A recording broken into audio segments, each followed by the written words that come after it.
Okay, so tayo po ay, alam niyo ba na second to the last preaching na natin sa book of Romans, no? Ang panghuli na mag-preach nito ay si Pastor Mon.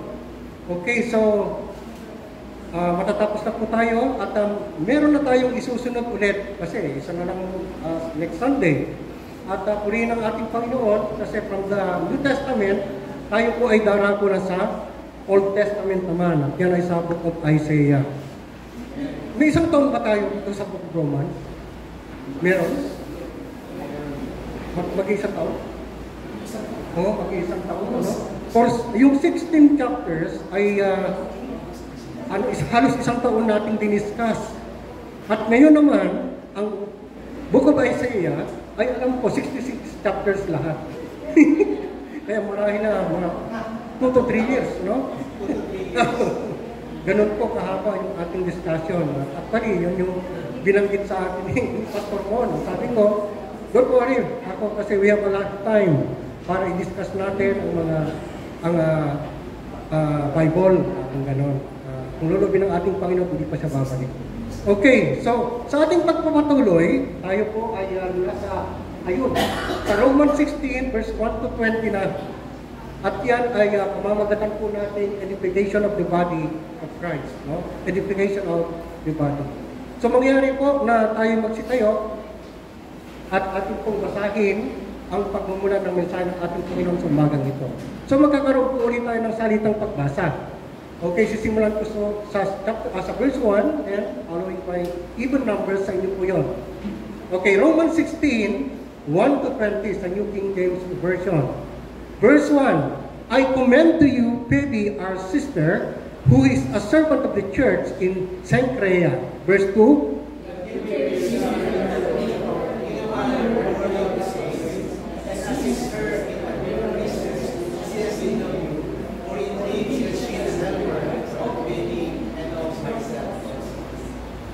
Verse 3, greet Priscilla and Aquila, my fellow workers in Christ Jesus. Verse 4,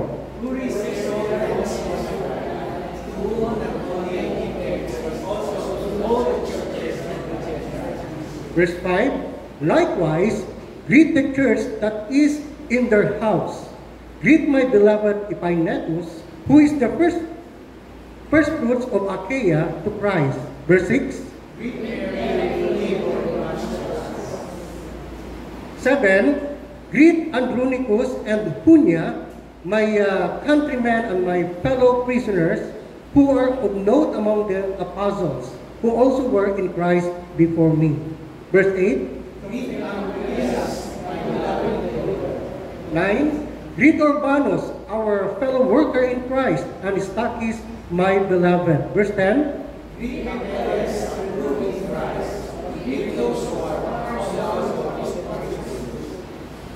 11, greet Herodion, my countryman. Greet those who are of the household of Narcissus, who are in the Lord. 12,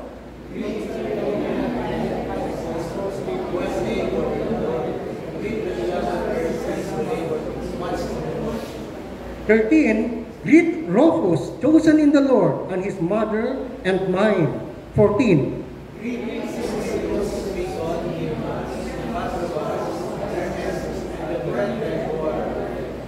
15, greet Philologus and Julia, Nereus and his sister and Olympus, and all the saints who are with them. 16,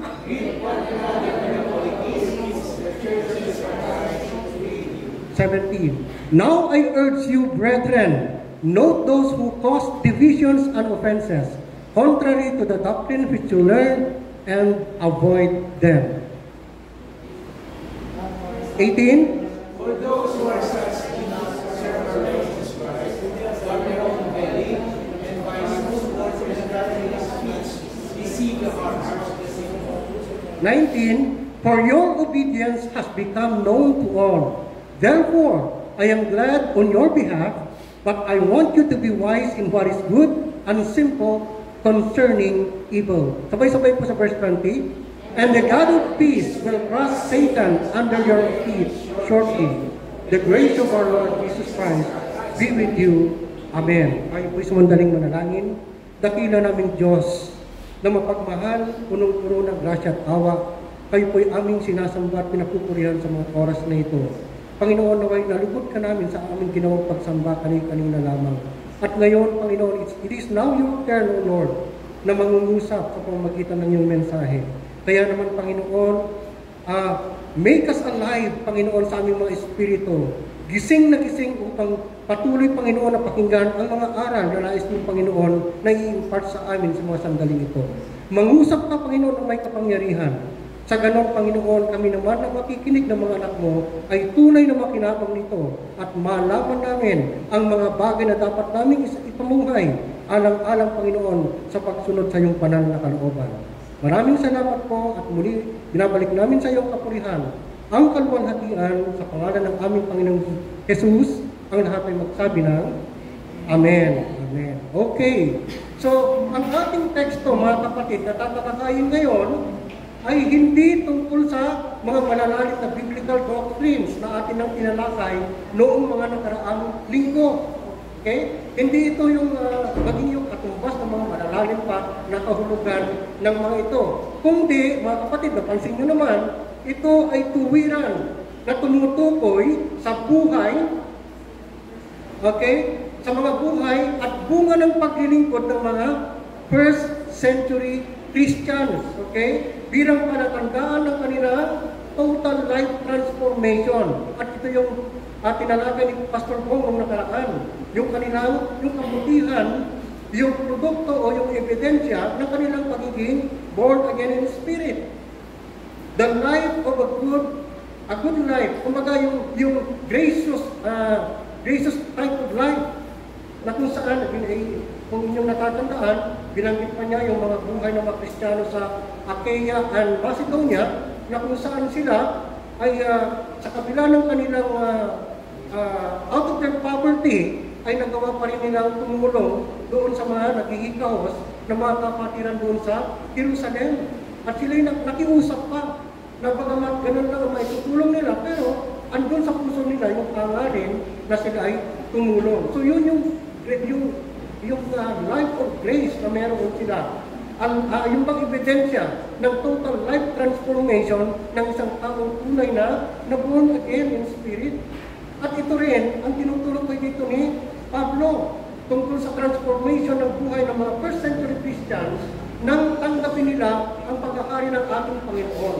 At napansin ninyo, napakaraming pangalang binanggit dito ni Apostle Paul. Subalit, tatalakayin lamang natin ang ilan sa kanila, sapagkat napakarami talaga. Pero tignan natin kung paano binago ng Diyos ang kanilang buhay, kasi proud na proud dito si Apostle Paul na ibida ang mga mananampalataya doon sa Church of Rome.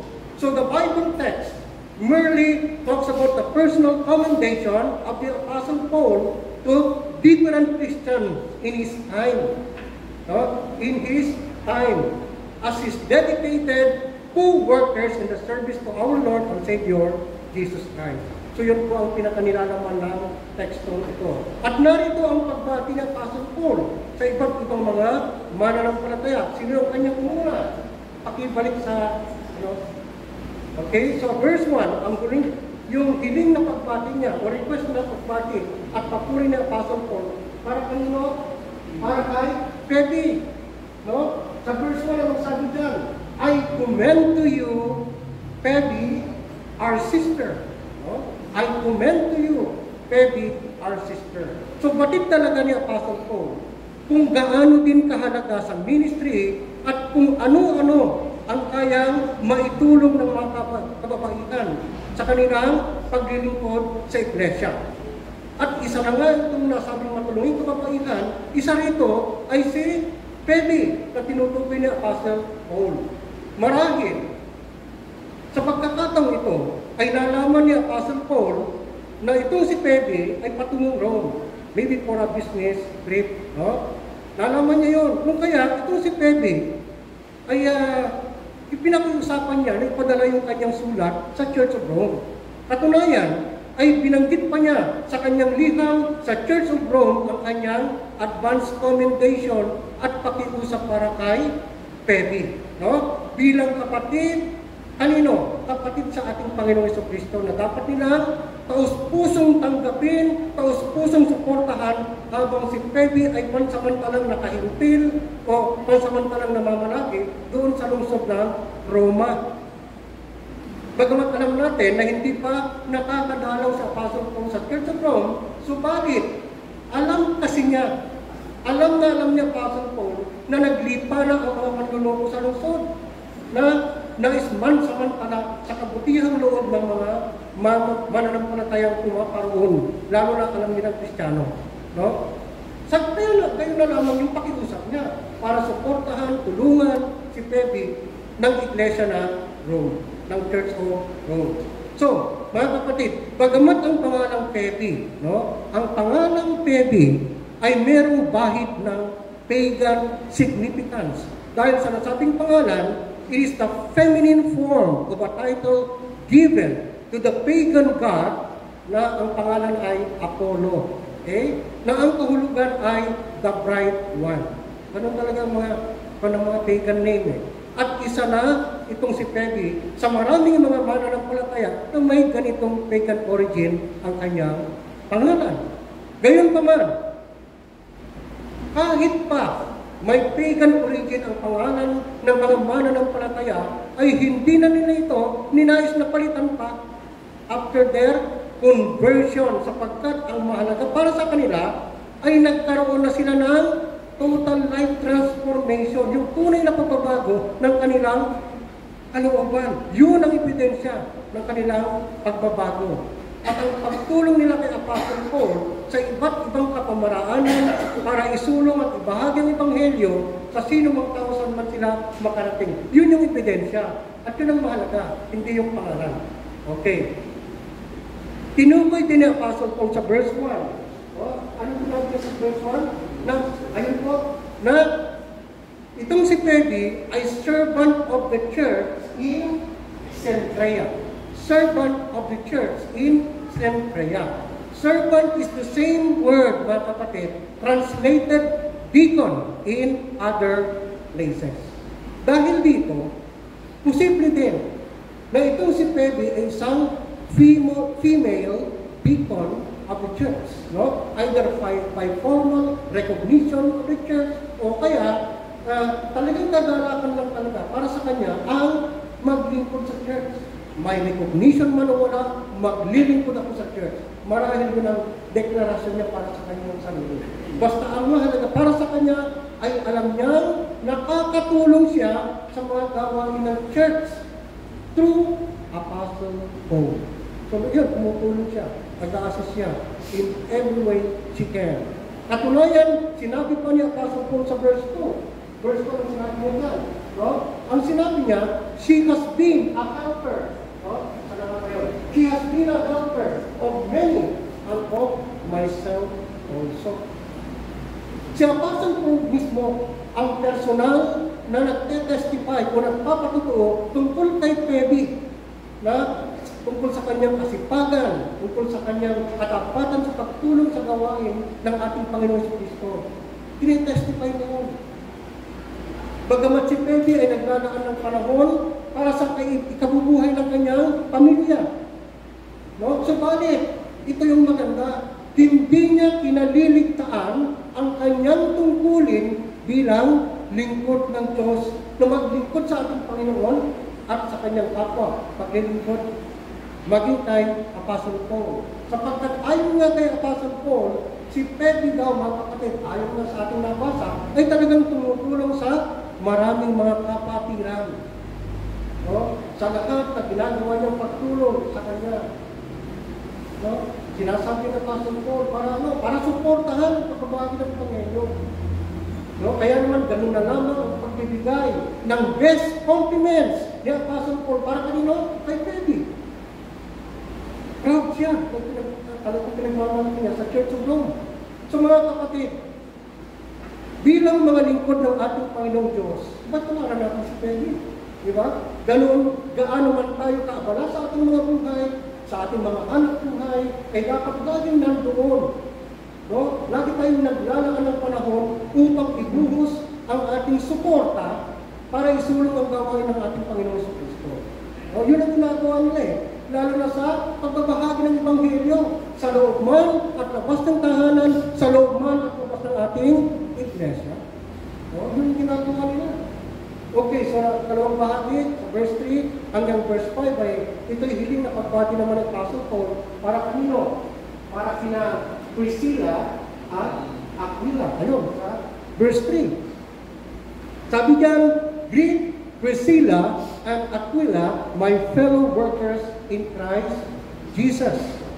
Natatanda natin mga kapatid, marami ng mga pangalan ito, no? Ang mag-asawang Priscilla at Aquila ay kapwa na banggit sa Book of Acts, chapter 18, verse 2, chapter 18, verse 18, and chapter 18, verse 26. Bilang mga bilang mga katuwang ng Apostle Paul sa hanap buhay. Sa hanap buhay pa lang, katuwang na sila. Kapag silang mag-asawa, ay kapwa tent maker, di ba?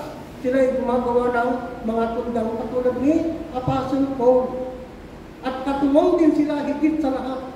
Ang nasabing mag-asawang ito upang isulong ang Ebanghelyo ng Panginoong Jesucristo. Silang mag-asawa mga kapatid, ang siyang kumakalinga, sila ang kumukupok, sila ang nag-i-encourage sa mga mananampalatayang nagiging biktima ng persecution. Lalo na during the time when Apostle Paul was in prison. So yun ang ginagawa nila. At ito pa, very interesting. Sa mag-asawang ito, no? Sila din ang mag-asawa pwedeng may halimbawa na tinaguri ang biblical theologians. Biblical theologians. Alam niyo kung bakit? Okay, ganito yun. Sapagkat ayon sa Book of Acts, chapter 18, verse 24 to 26, nang pumunta sa Ephesus itong si Apollos na isang lingkod ng ating Panginoong Jesucristo upang mangaral saan? Sa sinagoga.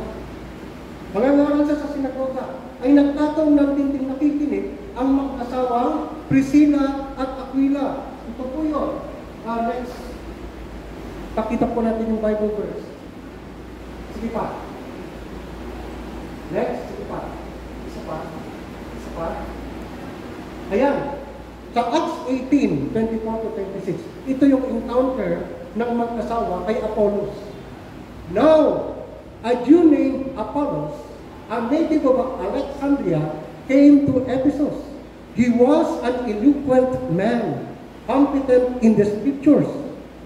He had been instructed in the way of the Lord, and being fervent in spirit, he spoke and taught accurately the things concerning Jesus. Though he knew only the baptism of John, he began to speak boldly in the synagogue, but when Priscilla and Aquila heard him, they took him aside and explained to him the way of God more accurately. So, anong ibig sabihin niya mga kapatid? Binanggit sa talata na bagamat mahusay o competent na sa scriptures, itong si Apollos. Pero, meron pa rin siyang limitasyon o kakulangan sa kaalaman sapagkat sinabi din sa talata na sabi niya nung sinabi diyan, though he knew only the baptism of John. Nakikita mo na rin doon. From the phrase itself na meron siyang kakulangan. Ibig sabihin, meron pa rin siyang kakulangan tungkol sa salita ng Diyos. Kapos pa ang kanyang theology. At yun ang narinig at napansin ng mag-asawang Priscilla at Aquila na dapat nilang ituro kay Apollos. Napansin niyo ba kung ano ang ginawa ng mag-asawang Priscilla at Aquila bilang tamang approach ng pagtutuwid? Napansin niyo ba? Hindi sila agad nagsalita upang ituwid si Apollos sa harap ng madla habang si Apollos ay nangangaral sa pulpito. Para ano? Para hindi mapahiya. Okay? Kundi, hinintay nilang matapos si Apollos sa pangangaral at kinausap ng sarili na. No? But when, pansinin niyo yung kalagita.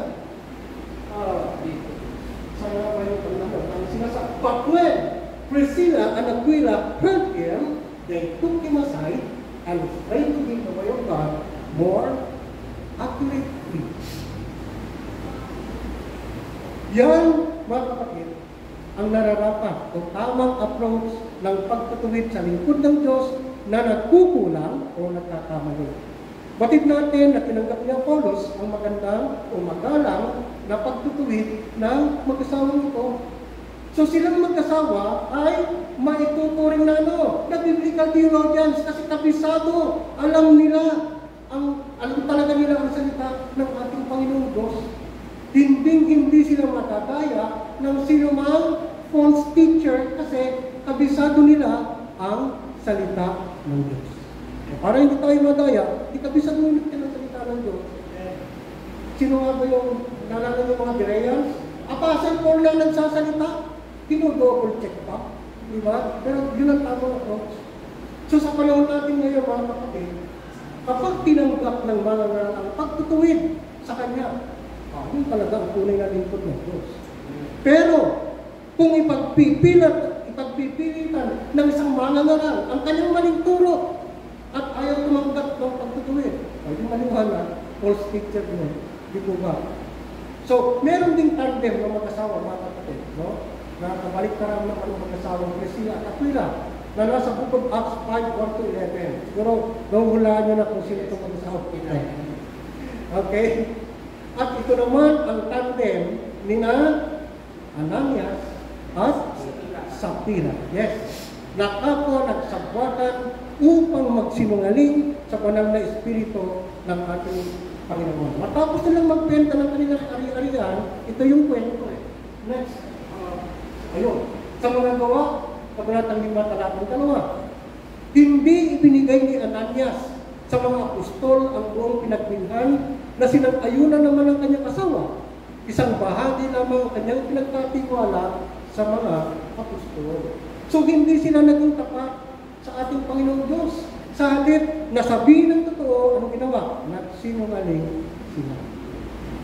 Kaya matapos kumprontahin ni Apostle Peter sa kanyang pagsisinungaling itong si Ananias, ano nangyari? Agad siyang bumagsak na wala ng hininga. Digo. Yun ang nangyari kay Ananias. Makalipas lang ang 3 oras na halos kalilibing pa lang ng bangkay ng kanyang asawang si Ananias, ni Ananias ay dumating naman ang kanyang asawa ng pangalan ay Sapphira. So matapos din na siya kumprontahin at matapos din na siya magsinungaling, anong sabi ni Pedro? Kay Sapphira, paparating na ang mga naglibing sa iyong asawa at isusunod ka na. At sa isang iglap, bumagsak din si Sapphira na wala hininga. So ang tandem ng mag-asawang Priscilla at Aquila ang siyang ipinagmamalaki ni Apostle Paul na tunay na mag-asawang naging tapat sa paglilingkod sa Diyos at ipinamamanhid niya na dapat nating tularan at yung kasinungalingan ng mag-asawang Ananias at Sapphira. Sa verse 4, next slide please. Ano sabi niya? Sa verse 4, who risked their own necks. Sinong nag-risk ng kanilang own necks? Sina Priscilla at Aquila. They risked their own necks for their lives. To whom, sabi Apostle Paul, not I only give thanks, but also all the churches of the Gentiles. No? Ang sinasabi dito ng Apostle Paul, na dahil sa pagtulungan sa kanya ng mag-asawang Priscilla at Aquila para isulong ang gawain ng Diyos at pangangaral ng Ebanghelyo tungkol kay Kristo, ay nakataya din mismo ang kanilang mga buhay sa bingit ng kamatayan. Yun ang nakataya. Dahil sa Apostle Paul, alam naman natin mga kapatid, siya ay lantarang nangangaral ng Ebanghelyo saan man siya pumunta tungkol sa pagliligtas ng Panginoong Jesucristo sa mga Hudyo at lalo na sa mga Hintil. Pinangbandit sa kanya ng ating Panginoong Diyos. Na tuwiran, alam natin tuwiran pinagbabawal ng mga Sadduceo, ng mga Pariseo, even the government of Rome, pinagbabawal yun. Kaya ano nangyari? Binilanggo si Paul. Sapat ng dahilan yung kaugnayan ng mag-asawang Priscilla at Aquila kay Apostle Paul bilang kamanggagawa sa gawain ng Diyos Para ano? Para sila'y kasuhan, para sila'y parinsahan, para sila'y ibang bilanggo, at eventually, para ipapatay. Sila, no, ng mga tumutunod sa atin kay Apostle Paul.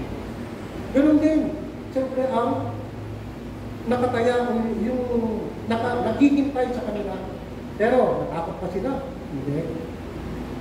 Tuloy pa rin sila sa gawa, ibahagi ang pangangaral ng Ebanghelyo. No? Sapagkat, alam natin na handa nilang harapin anuman ang maging consequence ng kanilang ginagawang paglilingkod sa ating Panginoong Diyos, kahit pa araw-araw ay merong bangka ng kamatayan sa kanilang mga buhay. That's how passionate they are in preaching the Word of God. Tayo wala namang bantay. Pero, di ba dapat pinag-challenge sa atin dito?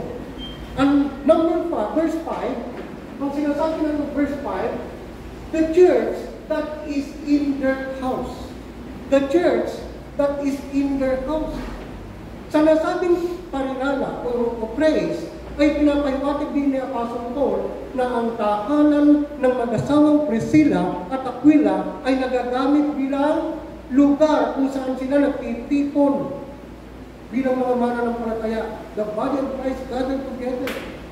Yun ay nasa Gawa chapter 2 verse 42 na ang layunin ng kanilang pagtitipon ay, next slide please. Okay. Ayun, ito ang layunin nila upang matuto sa turo ng mga apostol, magsama-sama bilang magkakapatid, magsalusalo sa pagkain ng tinapay at manalangin. Okay? To the teachings of the apostles, to the fellowship of the brethren, to the breaking of the bread and prayer. Yun ang kanilang layunin sa pagtitipon. Batid natin, mga kapatid, na noong unang panahon, ay wala pa naman talagang church building para doon sana sila magkatipon. Ganun doon nila gawin ang kanilang gawain. Dapat nating alalahanin na kahit meron silang eagerness o kakayahan para gumawa ng kanilang lugar na mapagtitipunan, hindi pa rin pwede. Sapagkat alam nila na ipinagbabawal nga ang kanilang gawain ng pangangaral tungkol sa paghahari ni Kristo. Lalo na pinagsisigawan nila, Christ is the King, di ba? Eh, ang King noon ay sino? Si Caesar. So dahil mas nangingibabaw sa kanila ang pagsunod sa kalooban ng Diyos kaysa matakot at sumunod sa ipinagbabawal ng tao, ay handa nilang ipagamit ang kanilang mga tahanan para sa gawain ng Diyos. Kahit may pagbabanta pa ng kamatayan ang kanilang mga buhay. Marahil hindi lang sa tahanan ng Priscilla at Aquila, kung hindi maging sa mga tahanan ng mga Kristiyano, naroon. Okay?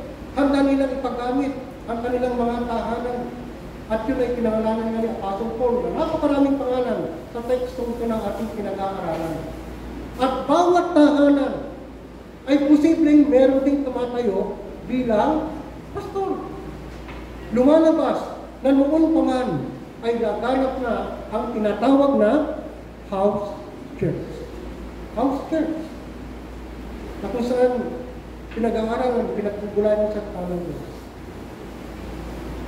Sa panahon natin ngayon, sa biyaya ng ating Panginoong Diyos ay ating pa rin namang sinusunod at sinasakatuparan sa Joy in Christ Church ang biblical na gawa nito sa tahanan nino. Ina Pastor ko at ina Sister Ben. No? Tuwing tayo ay merong brotherhood fellowship. Sila ang pwedeng tinaguri ang makabagong versyon nila Priscilla at Aquila of our present generation. Amen po ba? Amen. Buong puso nilang pinapagamit ang kanilang tahanan para isulong ang gawain ng ating Panginoon. At meron pang masaganang dinner. Diba? Meron pang masaganang dinner. No wonder why God's abundant blessings continue to be poured out upon their lives. Umuulan sa kanila ng mga buhay na pagpapala ng Diyos. Eh, kalooban niya ng Diyos eh. Yun ay dahil sa willingness nilang paggamit sa gawain ng Diyos ang kanilang tahanan na may nakahanda pang masasarap na pagkain mula pa noon hanggang ngayon. Hindi pa nga tayo magkakilala, Pastor, ginagawa nyo yan, di ba? Maputik pa nga yung daanan tao. Ginagawa na kita mo. No wonder. Kaya hindi mapigilan ang pag-ulan ng pagpapala sa kanilang mga buhay. Amen. Amen. Ang tanong, nais nyo rin ba pagpalain ng Diyos ang inyong sambahayan at tahanan? Yun ang challenge eh. And then make your home a house church. Yun ang challenge. Make your home a house church para maging venue ng pagtitipon ng mga mananampalataya sa pagsamba, palanganan ng salita ng Diyos at pananalangin. Yun ang basically na ating ginagawa sa Universal Church. Tandaan natin that we can never outgive God. Kaya Diyos mismo ang nagpapala sa mga lingkod niyang tapat na nagmamalasakit sa gawain niya para isulong, ipangaral, pag-usapan at ipaggulayan ang kanyang pananalangin. Okay, nasa ikatlong bahagi na tayo. Pagpapatuloy na hiling na pagbati niyang Apostle Paul at ang dami-dami niyang pinababati dito, hinihiling-request na batiin siya. Verse 5, ayun sa verse 5. Anong sinasabi niya doon? Greet my beloved Epaphras, who is the first fruits of Achaia to Christ. Kapansin-pansin, yung pagdurugtong ni Apostle Paul ng words of endearment na beloved. No? Beloved, sa pangalan nino, ni Epaphras. Siya kasi yung sinasabi dito sa talata na first fruit o first convert of the church of Achaia to Jesus Christ. Marahil ay nasaksihan din mismo ni Apostle Paul ang naganap na pagbabago sa buhay ni Epaphras matapos niyang tanggapin ang ating Panginoong Jesucristo as Lord and Savior ng kanyang buhay. Isa na marahil mga kapatid. At tulad na ng naikwento ni Pastor Gong last Sunday. Tandaan nyo, nasaan siya itong si Epaphras ang naglilingkod? Sa Church of Achaia. Hindi ba Church of Achaia ang isa sa mga voluntarily out of their poverty na magkakaloob doon sa nakihikaw sa mga Kristiyano sa Jerusalem? Marahil ito ang nakita na tao na lingkod ng Diyos ni Apostle Paul. Kaya gayon na lamang ipinagmamalaki ni Apostle Paul. Kaya dinugtungan niya na my beloved. Ano pa? Sa verse 6, greet Mary who labored much for us. Greet Mary who labored much for us. Nakakadalawa na yung pangalan ng babae. Mas maraming naglilingkod ng babae nito. Ibang level naman ang nais na gawing pagbati. Ang hinihiling ni Apostle Paul dito para kay Mary of Rome, who was a first century Christian woman, kasi gumamit siya ng salita. Anong ginamit niya dyan? Much. Di ba? Salita much. Who labored much. Ibang level na. Okay? Ibang level na. He is said to have treated Paul with special kindness and to have labored much among the early Christian community. Again, marahil, out of her poverty, nagagawa pa rin niyang magbigay ng tulong para kay Apostle Paul. At kahit pa malagay siya sa panganib, yung buhay niya malagay sa panganib, hindi siya natatakot. Sa banta ng persecution, basta importante sa kanya, maipaabot niya ang kanyang tulong para maisulong ang gawain ng Panginoon. So, ganun sila kapassionate pagdating sa paglilingkod. And then verse 7, next slide please. Greet Andronicus and Junia. Junia ba yun? Junia. My countrymen and fellow prisoners. Marahil itong sina Andronicus at Junia ay mga Hudyo din tulad ni Apostle Paul sapagkat ayon sa kanya, sila ay kanyang mga kababayan. Mga kamag-anak pa nga mga ito. So, at binanggit pa ni Apostle Paul na sila ay mga fellow prisoners niya. Naging bilanggo din sila alang-alang sa pagsulong ng Ebanghelyo. Katunayan, sina Andronicus at Junia ay itinuring ding mga apostol. Pero hindi ko na sila kasama dun sa 12. Kasi mas nauna Basta ulat ang dalawang ito na naging mananampalataya kay Apostle Paul. Okay? So tinatayang naging mananampalataya sila, ang dalawang ito, sila Andronicus at Julia, sometime in the first 3 or 4 years after the Pentecost. Yun po ang kanilang conversion. Ngayon, kung meron man silang kinikilala na babaeng apostol noon, yun ay bilang special emissary o suko lamang ng Diyos, pero hindi kasama sa 12 apostol na merong strongest scriptural evidence. Okay, so yun ang pagkakaiba.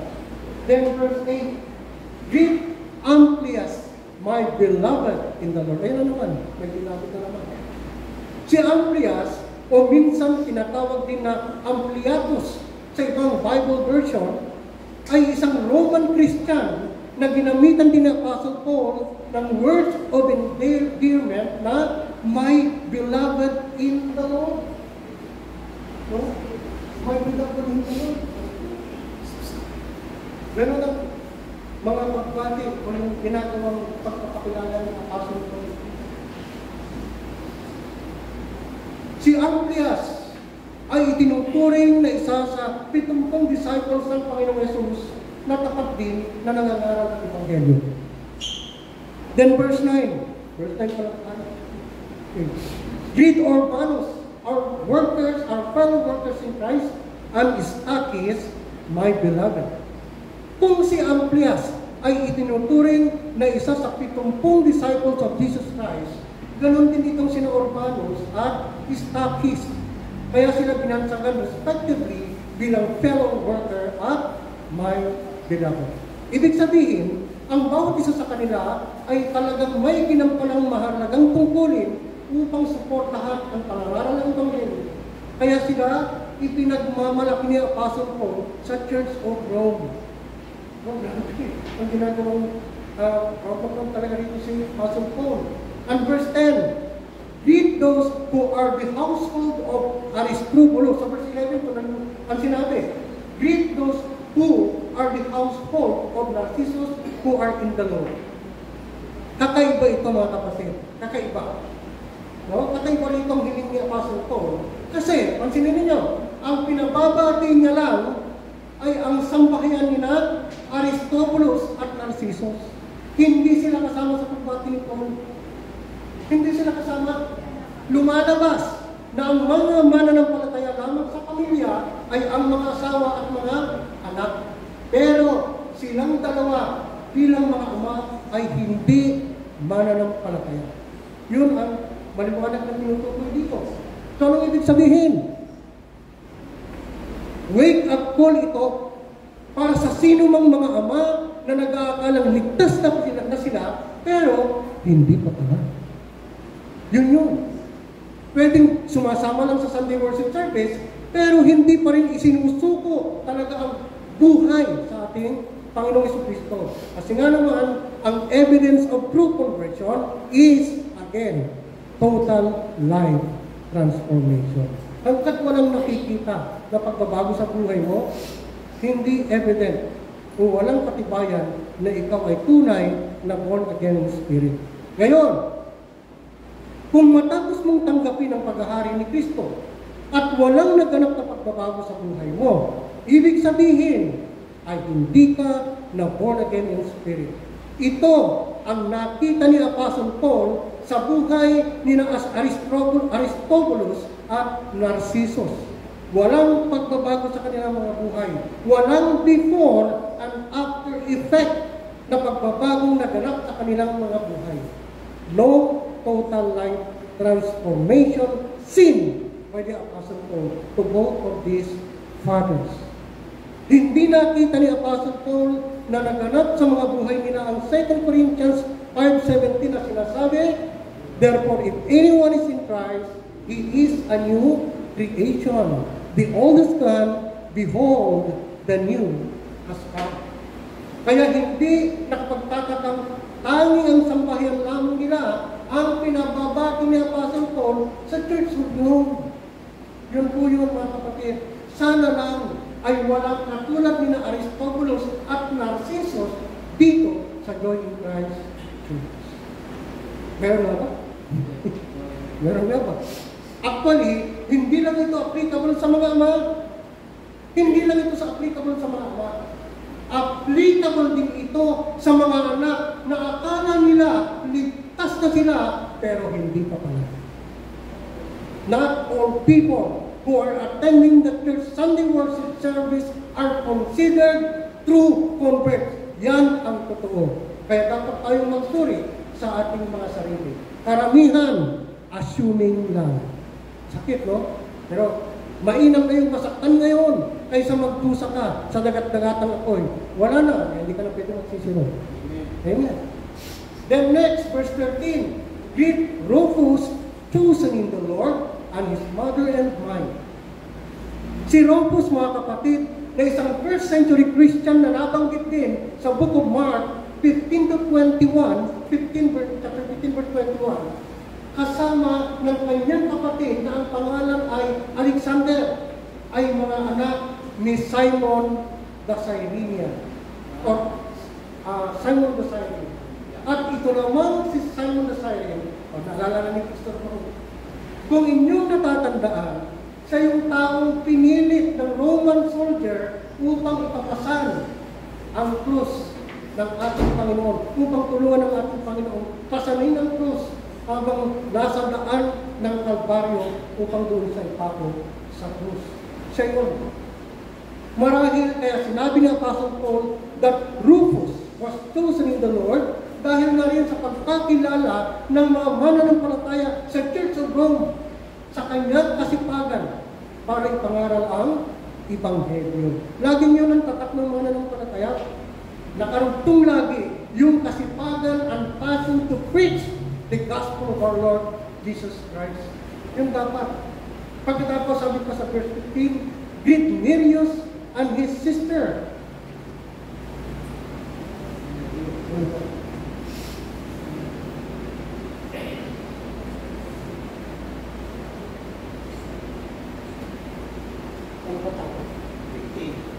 Greet Nereus and his sister. Noong pong AD 95, AD 95, dalawang kilalang mag-asawa na mamamayang Romano ang hinatulan dahil sa kanilang pagiging Kristiyano o sa kanilang pagiging mananampalataya. Pinatay ang asawang lalaki at pinalayas sa Roma ang asawang babae. Si Nereus, mga kapatid, ang tinutukoy dito na asawang lalaki na ipinapatay. Siya ang ipinababati ni Apostle Paul sa Church of Rome noong nabubuhay pa dahil siya ang pangunahing lingkod ng Diyos na nagdala ng Ebanghelyo sa Church of Rome. Yun po ang papel na ginampanan nito. Ang sarap matagal lang nakabaon sa lupa.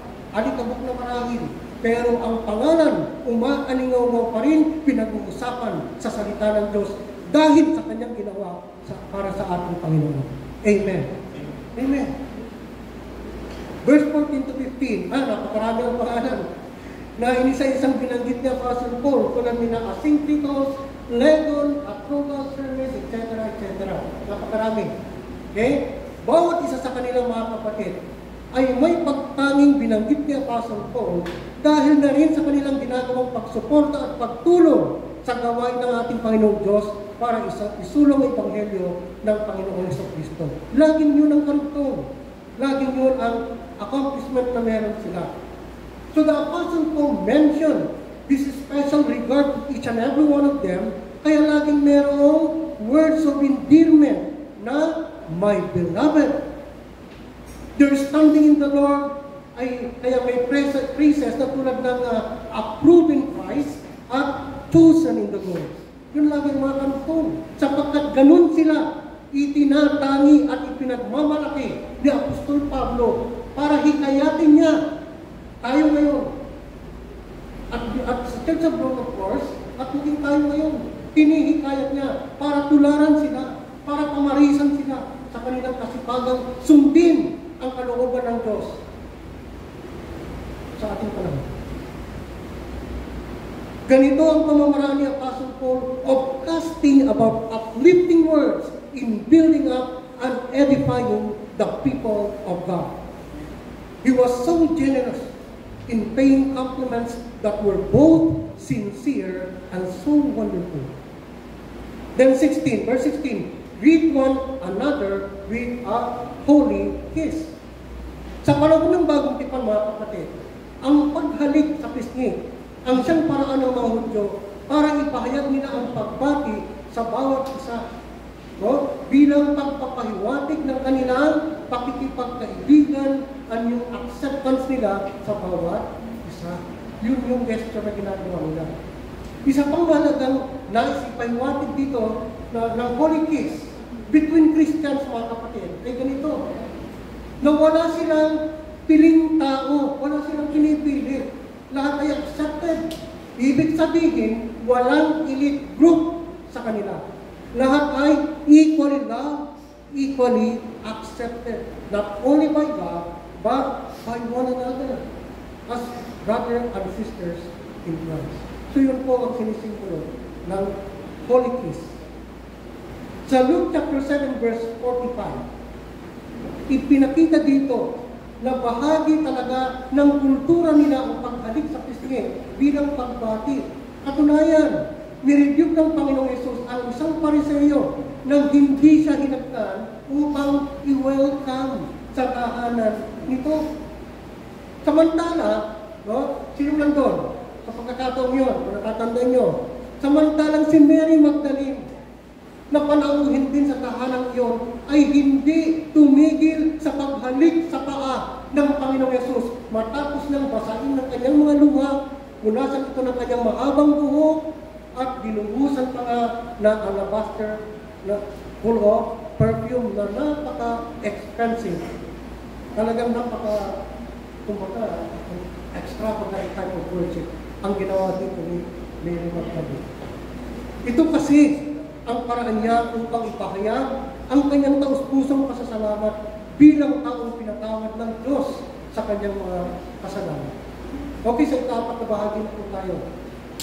Ito'y tungkol sa kahalagahan ng malawakang pagbati ni Apostle Paul sa Roman Church. According to Leon Morris, isang Bible teacher, isang commentaries, pinaliwanag niya na ang bahaging ito ay nagpapakitang ang sulat na ito ni Pablo sa iglesia ng taga-Roma ay isang uri ng liham para talaga sa mga tunay na mga tao o mga ordinaryong Kristiyano at hindi para sa mga professional na teologo, mga professional theologian. Ayon pa kay Charles Spurgeon, na dinagdagan ko na rin, pinagalan ko na rin. At tulad din natin, sabi niya, ang karamihan sa kanila, mga karaniwang mananampalataya na tunay na nagmamahal sa Panginoong Hesus. Kaya nga, inalala ni Apostle Paul ang kanilang mga pangalan na may kaakibat na words of endearment at pagkilala sa kanilang mga ginawa upang suportahan isulong ang Ebanghelyo. Dahil sa ginawa ni Pablo, ay naging bahagi ngayon ng kasaysayan ang kanilang mga pangalan na nababasa ngayon sa banal na aklat. Huwag naman na ang ating inaalala lang ay ang mga nagawa ng mga kilalang manggagawa ng Diyos at kalimutan na lang ang mga nagawa sa upasan ng Diyos ng mga ordinaryong manggagawang katulad nila. Yung mga Locos, Antionicos, naririnig pa natin lagi yan? Hindi. Pero ito, ginagawa sila dito. Okay? Sa halip, sabi pa rito, nagtag pa rin Spurgeon, mahalin natin lahat na minamahal ng Panginoong Jesucristo. Pahalagahan natin lahat ng lingkod ni Kristo. Ayon pa kay Spurgeon, mas mainam pang ituring na aso ng Diyos sa kalangitan kaysa maging kasintahan ng diablo sa impyerno. Grabe, ang bigat yun. Ang sinabi ni Spurgeon na ito, no? Kapansin-pansin mga kapatid. Ang mga binanggit ni Apostle Paul ng mga pangalan ng mga kababaihan tulad ni Peggy, Priscilla, Mary, Tryphena, Tryphosa, at ang ina ni Rufus at Julia, mga ordinaryong mga kababaihan, ang mga ito na gumampan kaya ginampanan ng kanilang tungkulin para tulungan si Apostle Paul na isulong ang Ebanghelyo. Kaya naman, pinahintulutan ng Diyos na maitala ang kanilang mga pangalan upang magsilbing paalala at inspirasyon sa atin ngayon. So gaano man kaliit ang ating nagawa para sa ating Panginoong Diyos, ay kinikilala at pinahalaga nito ng Panginoong Jesucristo. At dapat din natin gayahin, at dapat din natin pamarisan. So mga kapatid, these are indeed ordinary women like you who work for the Lord Jesus Christ. Ayon kay Newell, ministry in the Spirit by a woman is different altogether from her taking over authority or infringing upon the order of the assembly of God. Pansinin nyo kung paano sila naglingkod sa gawain ng Panginoon Diyos. Iba-ibang level ng paglilingkod. Sina Tripena and Triposa, baka makampan na magkapatid ito. No? Sabi dito, they both labored in the Lord. No? Yun ang sinabi dito ni Paul. They both labored in the Lord. Pero, yung ibang katulad ni Persis, ang sinabi niya, kanina si Mary, no? He labored much for the Lord. Nangangahulugan lang na iba't iba din talaga yung lalim ng pagmamansakit nila para isulong at suportaan ang gawain ng ating Panginoong Diyos. So there are distinctions and degrees in honor among believers. And these are graduated by the scale of service done throughout their lives. So it is an honor to labor for Christ, yet it is still a greater honor to labor much for the Lord Jesus Christ. At mula sa 24 na pangalang binanggit ni Apostle Paul, mga kapatid, 13 dito ay konektado sa emperor o emperador ng Roma. 13 ang konektado sa palasyo ng emperador ng Roma. Alam niyo kung bakit? Isipin mo na sa palasyo, nasa tahanan ng emperor, konektado pa itong ng Apostle Paul. Kung tutunghayan natin sa sulat ni Pablo sa mga taga-Pilipos, Kabanatang 4, talatang 22, binati niya ang mga mananampalataya sa nakabilang sa sambahayan ni Emperor Caesar. Pinangalanan niya talaga si Emperor Caesar. Binati niya sambahayan ni Emperor Caesar. Lumalabas na sinulatan ni Apostle Paul ang maraming mga mananampalatayang Romano na naglilingkod sa palasyo ng Emperor kasama mismo ang sambahayan ni Emperor Caesar. Napasok na ng Ebanghelyo ang kanyang sambahayan. No? Ibig lang sabihin, ganun talaga kabilis ang paglaganap ng Ebanghelyo. Kaya maging ang sambahayan ni Emperor Caesar ay naging mga mananampalataya. Hindi ba talaga natin? Diba? Kaya nga may Roman Catholic Church. Kasi nga, bumigay din naman ang Roma. Sabi nga, kumbaga, yun nga, dati ko sinasabi, yung cartoons na, if you cannot defeat them, fool them.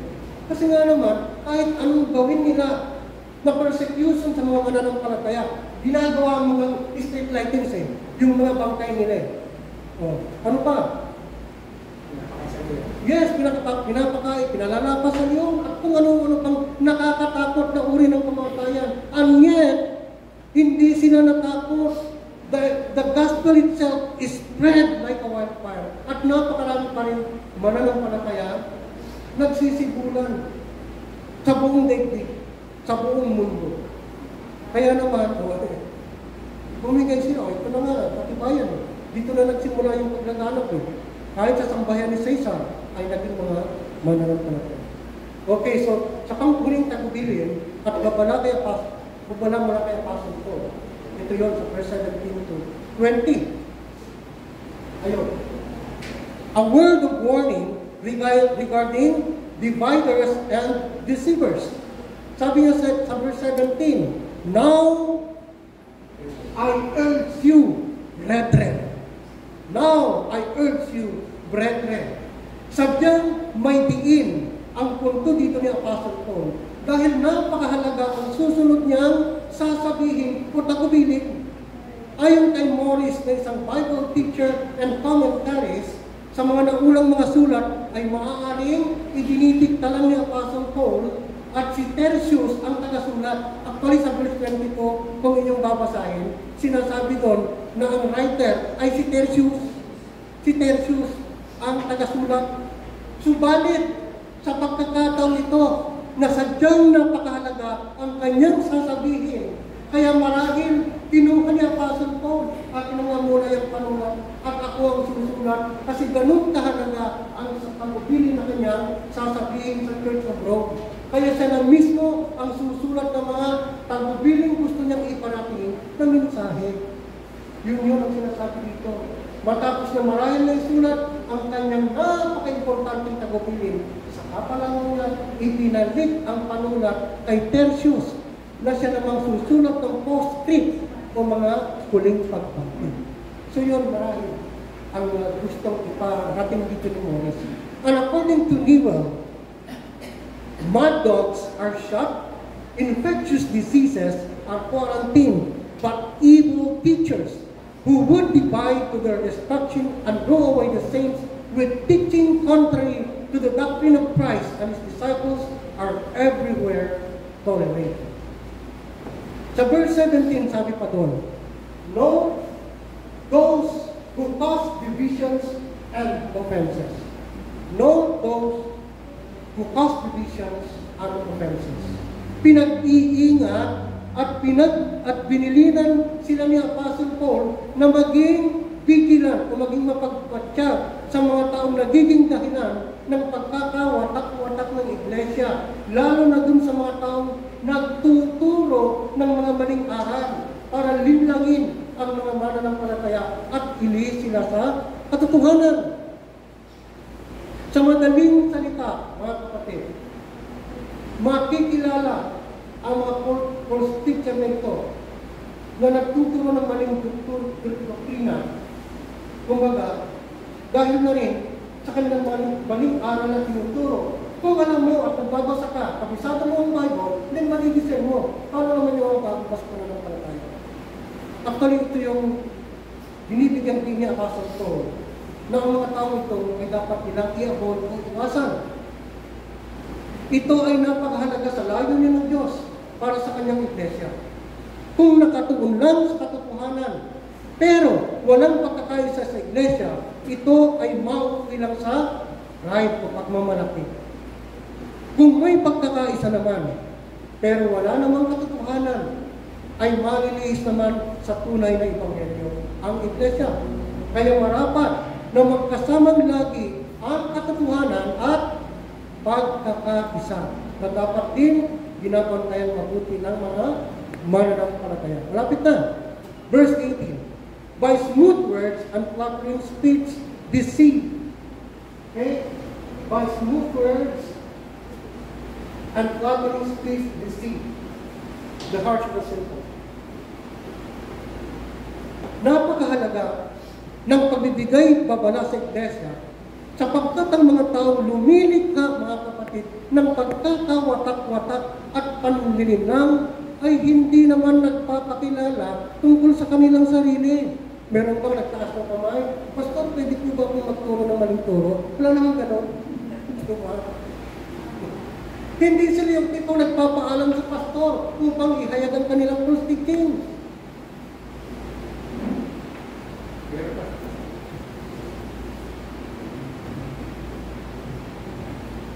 Basta kapag nakatsyempo, no?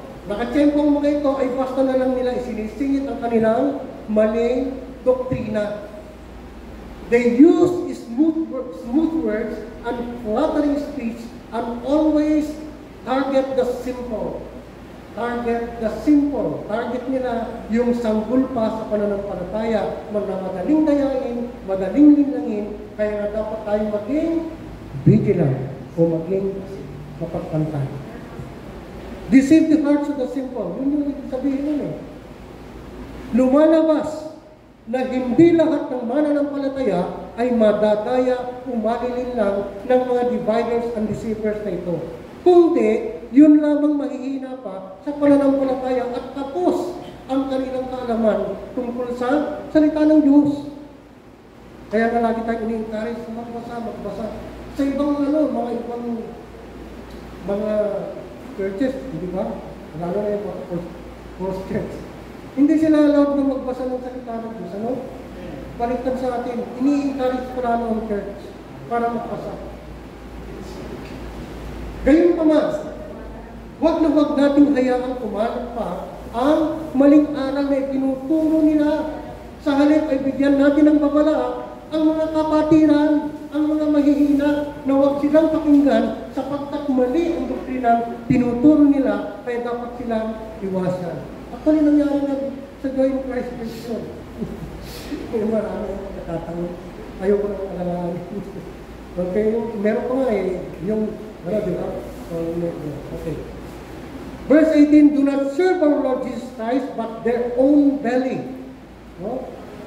Do not serve the Lord Jesus Christ, but by their own belly. Okay.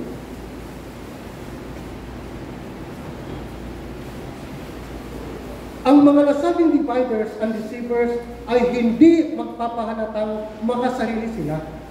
Siyempre hindi. Katunayan, mahusay silang magbalat kayo bilang noble crusaders for a great cause. Magagaling sila kuno sa church planting activities.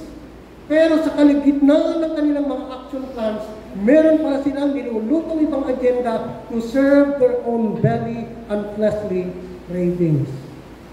Yun din ang punto ng Panginoong Hesus nung pinag-iingat niya ang mga mananampalataya sa libadura ng mga Pariseo.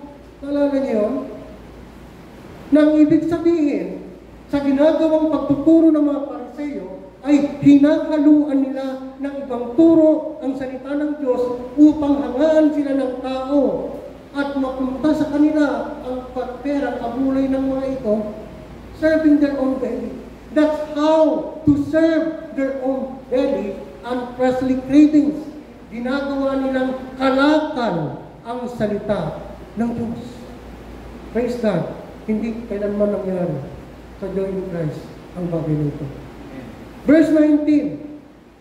Kaya na tayo may sarili-sariling mga anak buhay na pinivide natin sa Diyos. Okay, verse 19. For your obedience has become known to all.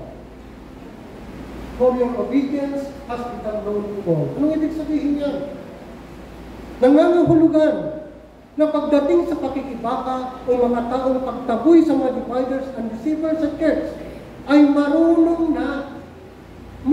na bihasana ang Church of Rome at alamin nila ang kanilang dapat gawin kapag nakakita ng mga ganitong tao. Sapagkat ang katotohanan ay kabisado na nila ang kanilang gagawin kapag may sumusulpot na dividers and deceivers ng kanilang iglesia para hindi makahikayat pa o makapambiktima ng mga mahina sa pananampalataya. Bagay na ikinatutuwa dito ni Apostle Paul sa Church of Rome. Gayon pa man, nais lang magpaalala ni Apostle Paul sa kanila para hindi sila malingat, baka maging komportable. Kaya, nagpapaalala si Apostle Paul para kung sa gano'n, hindi sila malingat ng mga dividers at deceivers na ito. Okay, sa verse 19 pa rin, be wise in what is good. Be wise in what is good. Be wise in what is good. Ano ibig sabihin niya? Ito kasi ang pinakamagandang depensa laban sa mga dividers and deceivers. Kung alam mo kung ano ang tama, kabisado mo ang salita ng Diyos, madali mong makikita kung ang itinuturo ng sino mang tao ay tama o mali. Hindi ko ba? Kung alam mo ang mabuti, madali mo rin makita ang masama. Kung alam mo ang tunay, madali mo rin makita ang peke o huwad. Kaya lagi niyang pinapaalala sa kanila, maging sa ating mananampalataya ngayon, na laging mag-aral, magbulay ng salita ng Diyos upang ating makabisado, maisa ulo, maisa puso at maisa buhay natin. Higit sa lahat mga kapatid, upang matulad tayo kina Priscilla at Aquila bilang mga biblical theologians na kabisado ang salita ng Diyos. Okay? Ganon din ang mga Bereans na maging teachings pa nga ni Apostle Paul ay dinodouble check at dineverify nila sa Biblia kung tama ang kanyang turo. Apostle Paul na yun. Ha? Kaya sa amin din nagtuturo dito, karapatan nyo na kami i-check. Karapatan nyo i-double check sa mga Bibles natin kung tama yung tinuturo namin. Kung nasa Biblia ba o binobola lang namin kayo. Yun po yun. Verse 20. The God of peace will crush Satan under feet shortly. Huling verse na mga kapatid. Alimang Christian church na may katumbas na reputasyon tulad ng Roman Church na sadyang mapagbantay laban sa mga dividers and deceivers ay makikita na tudurugin ng Panginoong Jesucristo si Satan sa pamamagitan ng mga paa ng mga mananampalataya o ng kanyang iglesia. At ang pangyayaring ito mga kapatid ay talaga at totoong magaganap sa sandaling si Satanas ay dadakpin na at tatanikalaan nino ng makapangyarihang anghel. Hindi sa Panginoong Isus ang uhuli sa kanya. Anghel lang ang natapas ni Satan. Ang Panginoong Isus, tiris lang. Hindi na word of mouth lang eh. Word of mouth lang. Anghel lang ang darakip dito kay Satan. Para ano? Para ipabilanggo doon sa bottomless pit at 1,000 years. Ayon sa Revelation chapter 20 verse 1 to 3. Sa ngayon, mga kapatid, ang bawat pagtatagumpay na pinagkakalob sa atin ng ating Panginoong Diyos ay mistulang preview pa lang bago pa maganap upang dakpin, talikalaan, ibilanggo si Satan for 1,000 years prior to the millennial reign of our Lord Jesus Christ. Now, we come to the conclusion. Pagtatapos na. Bilang pagtatapos, natunghayan natin kung paano ipinakilala ni Apostle Paul na may pagmamalaki o Christ sa Church of Rome ang mga mananampalatayang naging katuwang niya. Sumuporto sa kanya sa hirap at hirap. Italala ko siya agad mo. Ate Lori, hindi hirap at ginaway. Sa hirap at hirap eh. O ay totoo naman, puro persecution natin ang ginawa doon. No? At tunay na naging masigasig na isulong upang ibahagi sa lahat ng tao ang Ebanghelyo ng Panginoon si Kristo. Tunay na kinilala niya ang mga naiambag na tulong at suporta ng bawat isa para gawin silang buwanan sa Church of Rome para pamarisan sa ikaluluwalhati ng ating Panginoong Jesus. Ngayon, tayo kaya, kung ikaw personally kapatid, paano mo gustong alalahanin ang buhay mo bilang mananampalataya? Yan ang hamon. Kung ang banal na espiritu na siyang nananagan sa bawat isa sa atin ang magkukwento sa mga mananampalatayang nandun sa piling ng Diyos tungkol sa mga kaganapan mo, kaganapan sa buhay mo ngayon bilang isang mananampalataya, ano kaya ang masasabi niya tungkol sa iyo? Halimbawa, si Apilos nandoon, Lord, pwede bang masilip kung ano ang ginagawa ng kapatid na si ganito? Kung paano siya nag-perform sa iyong kingdom? No? Tapos iyaano ng Panginoon. High-tech siya ito doon. Kung makikita na lang, ito, ganun. Ganun, hindi ba? So, kailangan tingnan natin mga bagay nito. Di ba?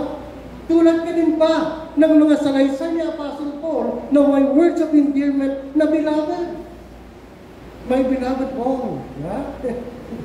Ganun ba? Ganun kaya na may papuring salita na who labored much in the Lord. Dahil sa nakikita ng banal na Espiritu, ang pagpapagal mo, yung pagsusumikap mo na ibahagi ang Ebanghelyo sa iyong kapwa, sa mga kaibigan mo, sa mga kamag-anak mo. Yan ba nakikita ng banal na Espiritu? Yan kaya? Yan kaya ang ipikwento niya? Praise God kung yan ang ginagawa mo. Talagang malulugod at ipagmamalaki ka niya. Ipagmamalaki ka ng ating Panginoong Diyos na isalaysay ang mga kaganapan sa buhay mo ngayon. Abay, pagpatuloy mo na kaya, kapatid. Just continue. Keep on. You are making the best history of your Christian life na maisulat sa puso at memorya ng ating Panginoon. Yun po yun eh.